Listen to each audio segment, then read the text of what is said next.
लम्हा थम गया दुनिया भुला के तेरी माँ से मिला हूँ। ভাই ও জ্বালায় কি আর গাড়ি চালাইতে পারবো না আমরা? এতটা পরিমাণে জ্বালায় ওদের জ্বালায় একদম অতিষ্ঠ হয়ে গেছি ভাই, সত্যি কথা একদম অতিষ্ঠ হয়ে গেছি।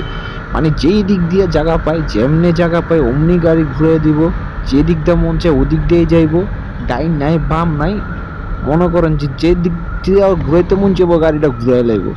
এমন একটা বিদিকিচ্ছে অবস্থা লাগিয়ে আছে নারায়ণগঞ্জটার ভিতরে। শুধু নারায়ণগঞ্জ না, এই ভাইরাসটা ছড়ায় পড়ছে আপনার পুরোটা বাংলাদেশের ভিতরে। এই ভাইরাসগুলোর জন্য এখন রাস্তায় বাইক চালানোর জন্য একটা অভিশাপ হয়ে গেছে ভাই। এত টাকা মনে করেন যে বিআরটি দিতেছি, হ্যাঁ বছরে এতগুলা টাকা আপনার ট্যাক্স দেই, এরপরও মনে করেন অবৈধ অটোরিক্সাগুলোর লেগা আমরা বাইক লিয়ে বাইরেতেই পারি না রাস্তার মধ্যে। কি যে একটা বিধিকিচ্ছে অবস্থা, একটা বিশ্রী যে একটা অবস্থা ভাই, একদম বলার বাইরে। দেখেন কি একটা অবস্থা।